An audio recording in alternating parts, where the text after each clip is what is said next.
ಮುಂದೆ ಹಚ್ಚಿ ಹಾಲು ಕೊಟ್ಟೆ ಹೋಗ್ತೀನಿ ಅದ್ರ ಮುಂದೆ ಹಚ್ಚಿ ಹಿಂಗ ಒಂದು ಬೇರೆ ಬೇರೆ ತೇಳಿ ಒಂದು ಗಾಡಿ ಬೇರೆ ಕೊಟ್ಟಿದ್ರು ಆಗ ಈಗಾಗಲೇ ನಮ್ಮ ಮಾವಣ್ಣವ್ರು ಬಹಳ ಒಳ್ಳೆ ರೀತಿಯಿಂದ ಒಂದು ಮಾತು ಹೇಳ್ಯಾರ ತಮ್ಗೆಲ್ಲ ಕೇಳಿ ನೀವು ಏನ್ ಹೇಳ್ಯಾರಿಪ್ಪ ನಾವು ಸುರುವತ್ತಿಗೆ ಬಂದು ಬರೋಣ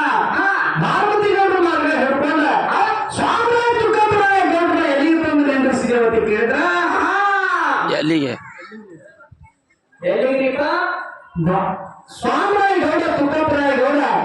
ಸಾವಿರಾರು ಗುರುಗಳಿಗೆ ದುಃಖ ಮಾಡಲ್ಲ ಆಡಿನ ಮನೆ ಹಂಗ ಜೋಡಾಗಿದ್ದೇವೆ ಅಂತ ಹೇಳಿಸಿದ್ರ ಅವಾಗ ದುಃಖ ಮಾಡಿದಂತ ಕಾಯಂ ಕೂಡ ನಮ್ಗ ಮಾರ್ಗ ನಿಂತನ್ನು ಬಿಟ್ಟಿದ್ರ ಮುಂದೆ ಹಚ್ಚಿ ಆಡ್ಬೇಕಾಗಿ ನಮ್ಮ ಮಾಡೋರು ಆದ್ರೆ ಅವರು ನಾ ಇಲ್ಲಿ ಇದ್ದಿದ್ದಲ್ಲಿ ಹಾಡ್ತಿದ್ದೆ ಅಂತ ಮಾತೆ ಹೇಳ್ಯಾರ ಅವರು ಹೇಳ್ಯಾರ ಯಾಕಂದ್ರೆ ಅಡ್ಡಾಗಿತ್ತು ನಮ್ದೇನು ಅಡ್ಡಿ ಇಲ್ಲ ಇಲ್ಲಿ ಬಂದು ಅಂತ ಏನು ನಿರ್ಣಯ ಹಾಕ್ಯಾರ ಕೇಳಿದ್ರೆ ಮತ್ತ ಏನ್ ಹಾಕ್ಯಾರಿಪ್ಪ ಆ ಮಾರ್ಗದ ಪಾಲನೆಯನ್ನು ಮಾಡ್ಬೇಕಾಗಿತ್ತು ಆಗಿಲ್ಲ ಹೌದು ಇಲ್ಲ ಮುಂದೆ ಬಂದು ಮಾತಿಗಳು ಈಗೊಂದು ಪಾಲನೆ ಮಾಡ್ಯಾರ ಅವರು ಏನ್ ಮಾಡ್ಯಾರ ಅಂತ ಕೇಳಿದ್ರೆ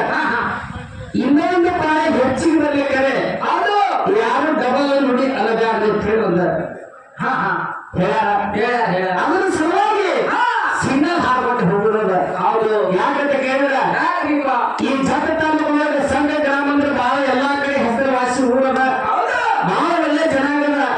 ಮತ್ತೆ ನಿಮ್ಮ ಊರಾಗ ಇವತ್ತಿನ ಕಾರ್ಯಕ್ರಮದ ಮೇಲೆ ನಾವು ನಾಳೆ ಸಂಜೆ ಕೇಳಿದ್ರೆ ಇಲ್ಲಿ ಹಲವಾರದಾಗ ಹೇಳ್ಬೇಕಾಗ್ಯದ ಇಂಥ ಊರಲ್ಲಿ ಇಂಥ ಒಳ್ಳೆ ಜನ ಆಯ್ತಂತ ಕೇಳಿ ಹೌದು ಹಿಂಗ ಈ ಲಾಕ್ಡೌನ್ ಆಗೋಕ್ಕಿಂತ ಮುಂಚೆ ಹೋಗಿ ನಾವು ಈ ಊರೊಳಗೆ ಮಾತಾಡೋ ಕಾರ್ಯಕ್ರಮ ಮಾಡಿಕೊಟ್ಟಿದ್ವು ಕರೆ ಅಲ್ಲಿನೂ ಬಹಳ ಒಳ್ಳೆ ರೀತಿಯಿಂದ ಕಾರ್ಯಕ್ರಮ ನಡೆಸಿಕೊಟ್ಟಿದ್ರು ಇವತ್ತು ಒಳ್ಳೆ ರೀತಿಯಿಂದ ಕಾರ್ಯಕ್ರಮ ನಡೆಸಿಕೊಟ್ಟಾರ ನಮ್ಗೆಲ್ಲ ಬಹಳ